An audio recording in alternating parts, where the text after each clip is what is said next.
This is my Noctua NH-D14 CPU cooler. It has two PWM fans, so they can alternate the speeds of the fan depending on the temperature range of my CPU, which is a 3770K Intel Core i7 unlocked for overclocking. The CPU cooler keeps my CPU at a range of 60 degrees Celsius at 100% load, which is fairly decent because it's Ivy Bridge. Ivy Bridge tends to run pretty hot because of the nanometer process that they use to build the architecture. It's a fairly large one. So the fans themselves, they're silent optimized, and they also have those rivets in them, if you can see right there. And that increases the airflow, making it to where you can actually run your fans at slower speed so they're not as loud. They also have rubber guards for the case so they don't vibrate, making them even quieter. And I have replaced all my case fans with Noctua silent optimized fans. This is the R9 290X. It also has 3 fans on it. It runs pretty hot. There's my PCI Express Wi-Fi card. It comes with antennas that plug into the back of the case. It runs at 2.4 or 5.0 gigahertz. And if I believe correctly, it's an AC 1300. Mix that with a nice router, Wi-Fi router, and you get some pretty good speeds at a very good distance. I have 2 on the top as well. So the fans on the top blow down, and they'll blow down into the CPU cooler, which will push it out to the back of the case.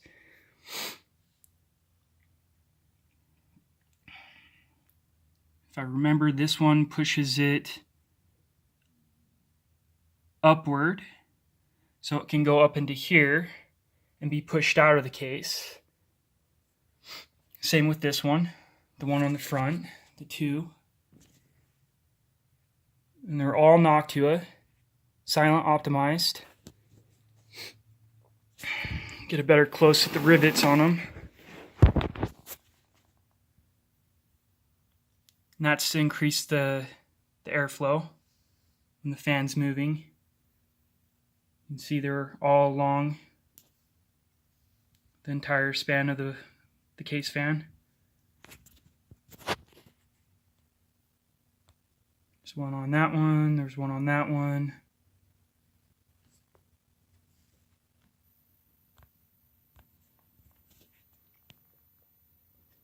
That would be the CPU cooler. This is the RM1000. It's a modular 1000 watt power supply. It's a gold rated.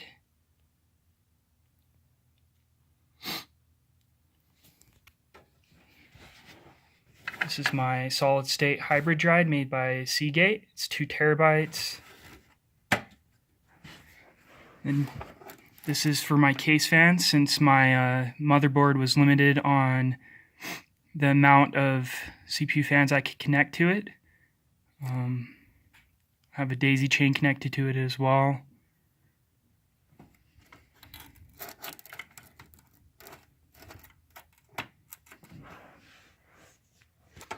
And under here is my Samsung 850 EVO solid state drive.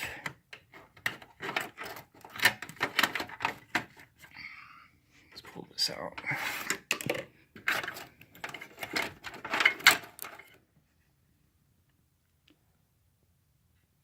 A little dusty. For the most part, it's fairly decent with the dust. Now this motherboard is an ASRock Extreme 4 77. That little digit right there that has 2 8s on it is actually for postcode. I can just pull out my manual. If there's something wrong with my computer, the postcode will actually display a number on it, allowing me to know what the code error is. It's pretty nice. It has 2 PCI Express slot times 16. When they're both being used, they run at 8.0 instead of times 16. I have 2 SATA 3.0 connectors that run at 6.0 gig.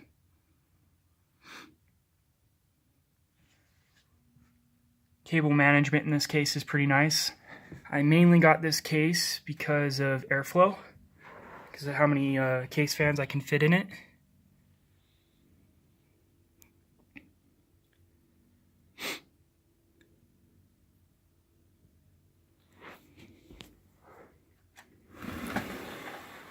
Yep. So it's smart to use a electrostatic discharge bracelet. It has some USB 3.0 connectors, DVI-D, DVI, USB 3.0. Actually, I think, yeah, that should be DVI-D. I always get those mixed up. USB 3.0 has, my graphics card has DisplayPort, HDMI, DVI-D.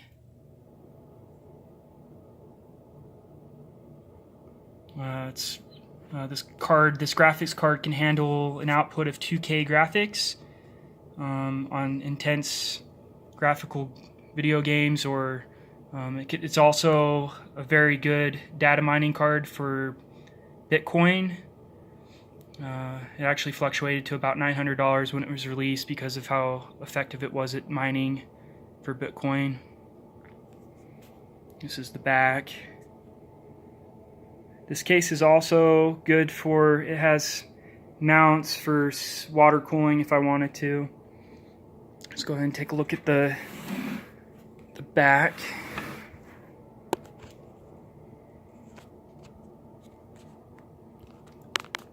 This is where the cable management system is.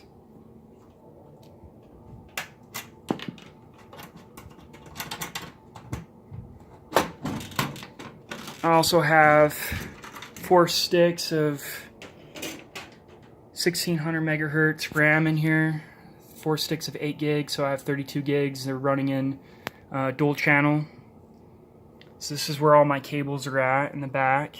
It's also where I have my connectors for my solid state connected, as well as my solid state hybrid drive. And that is the magnificence of that huge heavy heatsink. It's actually really heavy.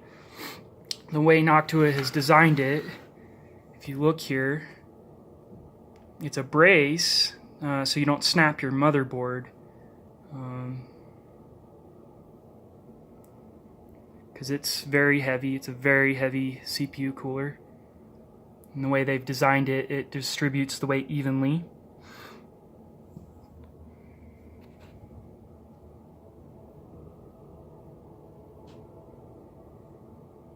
With this power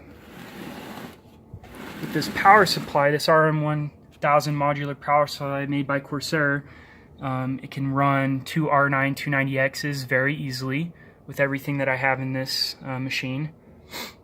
If I remember correctly, the R9 290X has an output of about 350, I think, 350 watts. It can pull out of the wall through the power supply. So that's, 700 watts for 2, and then the rest of my stuff leaves plenty of room with max load. All these parts were bought from places like Tiger Direct, Newegg, mostly Amazon. The motherboard was bought from Newegg.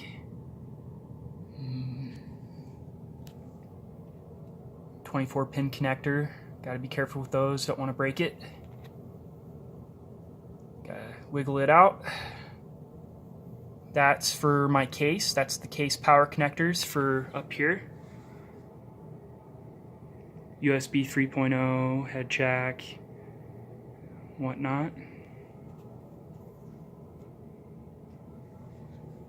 I've had this computer for about 3 years, and I'm fairly confident that I will be able to run my computer with pretty much any application for at least the next 3 to 4 years.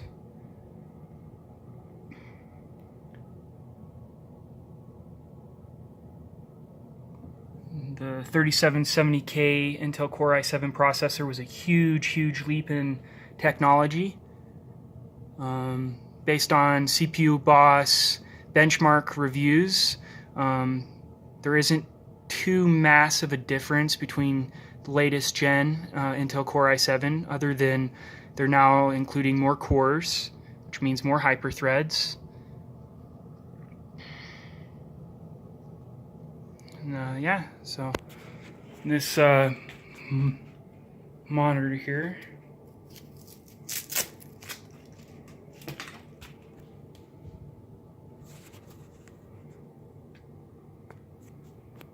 can actually swivel 180 degrees. If you're working with pictures or something that you want to do in landscape or portrait, you can actually swivel it. Let's see if I can't get this to swivel. Let's see, there we go.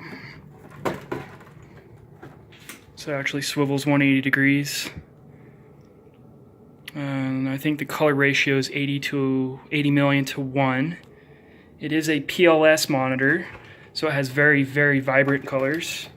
Of course, you can standardize the color settings if you wanted to with some software.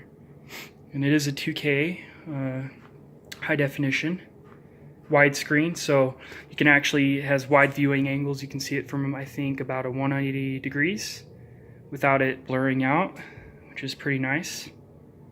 And I just got some simple Logitech speakers, a little volume rocker. I mainly use headphones because I'm an audiophile, don't really care for that sound, it's just kind of a luxury. I do use macros. I don't really care for a 10 key when you got 12 keys. A little bit easier on myself. Don't have to remove my hand from my mouse to my keyboard. This thing has a volume rocker as well. LCD screen. I usually use it to monitor my temps for my computer. I have a software called ASRock Extreme that I actually have designed a little neat setup. It tells me my core temperatures and stuff. I'll get my computer set up in just a second. Show that.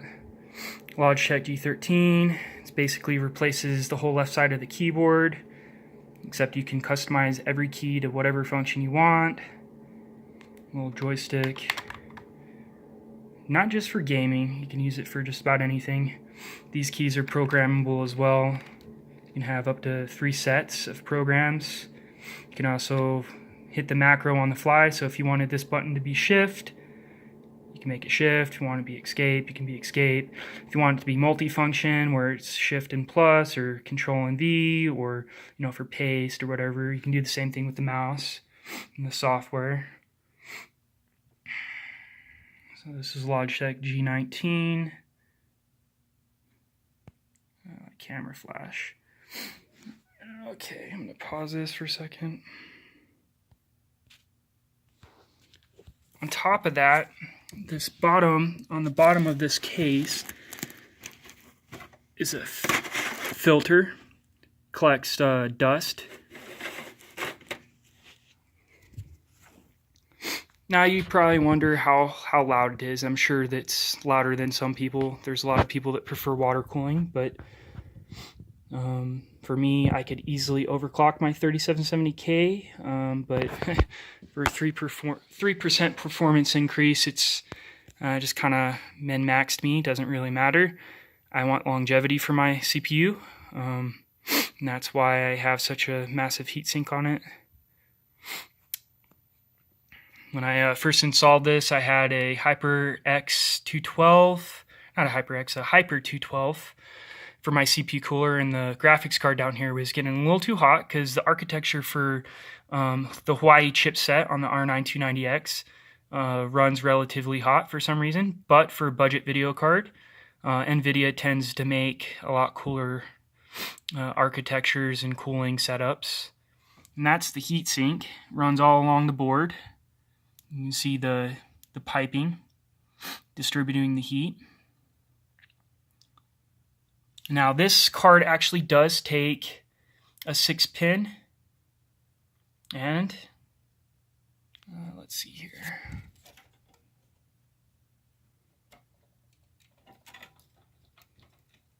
One second. It's a 6-pin plus a 4-pin. That's why it draws so much wattage. Well, because it runs games at 2K graphics, but I mean that's right there. That's what it takes to run the card. Actually, my bad. It's an 8-pin and a 4-pin, 6-pin. Oh man. Anyways, it's been a while since I unplugged them. It's confusing that, but yeah. So 6-pin and an 8-pin.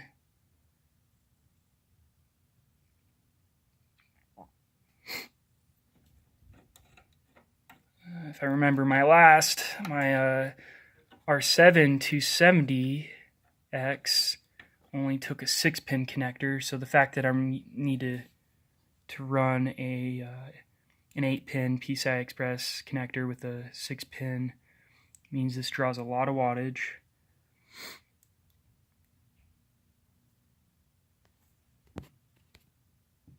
And if you take a look, this would push inward, which would push it this way. And this would push downward and push it that way. And that would push upward.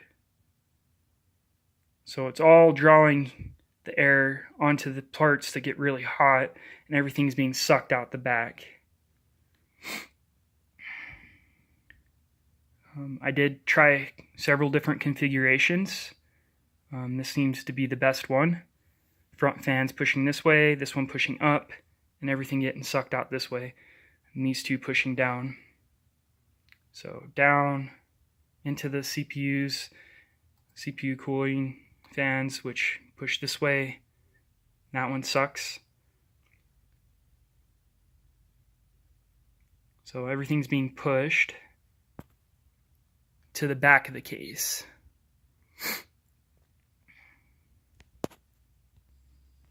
So this is a mid-sized tower as well. Now it's all closed up. Has a open side panel so you can check it out. A little storage space. Put your external hard drive or something, thumb drives, whatever.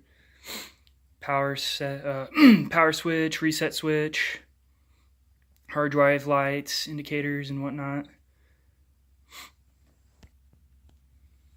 And this is where my PCI Express Wi-Fi card goes in. These cables right here get plugged in. They're actually ran from this. That's what card powers the antennas. It gets pretty good range.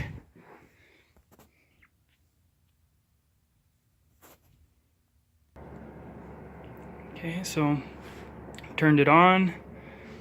Now I do have BIOS password on it.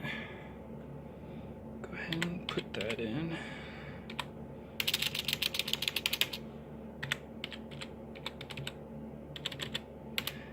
With the Samsung Evo 850 SSD, it boots pretty fast. Of course, I have a password on my my account. Let's go ahead and turn the light off. There we go.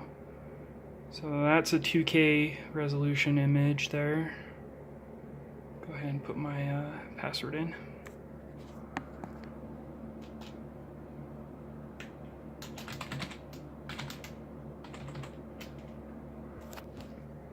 Okay, show you this software I've designed. Well, not the software, the widget. It's basically a widget.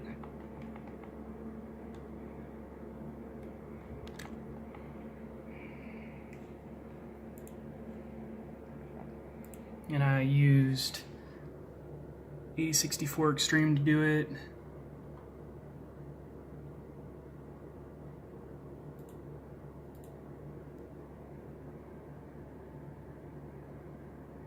It's just the LCD. I'm using that now instead of the one I used before. It's a little more simplistic. Okay, so let's see here. Where is it? Looks like LCD, desktop gadget. Let's see.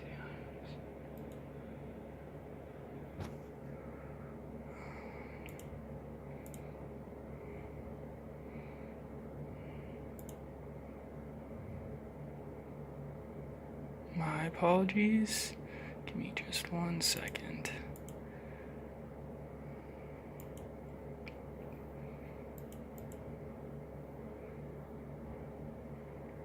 LCD. Logitech error.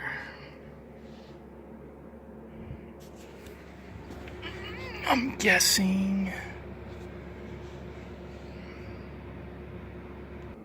Yeah, so this actually requires an AC adapter to run the LCD monitor. It's gonna restart it. Okay, let's see here. Still not showing up. LCD screen. Let's enable it. Apply. So what I'm gonna do is I'm just gonna restart this. Nothing like a good restart.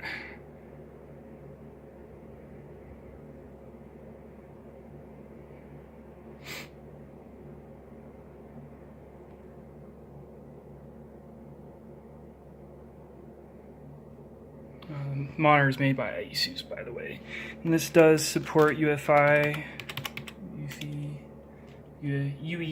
setup. So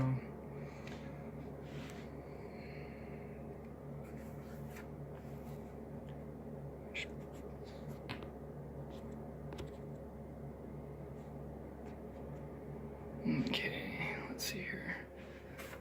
Oh, and this speaker system does come with a subwoofer. I don't know, like a 6-inch subwoofer. Sounds relatively good. I'm gonna go ahead and log in.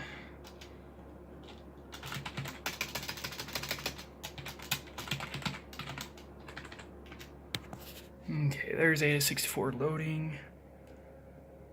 I bet that restart did it. There we go. See, all it needed was a restart. So, and a little bit of glare there. The bottom circular ones are the CPU cooler temps, and that's live readings based on the motherboard. And that's just CPU usage. That's frame rate, of course. Those two, that's the GPU diode, the GPU VRM, the temps. Just simple. They kind of removed desktop gadgets from Windows 10, so I just decided to buy 8064. But yeah, so that's my my computer. The case is made by Thermaltake. It's a Chaser, I think A31. Very simple, just an ASUS simple DVD drive, which is kind of archaic. You can always use USB to install drivers and stuff like that, as well as operating systems, but it's kind of unnecessary. But I'm old-fashioned. I like to have a little CD drive in case badges, and that's it.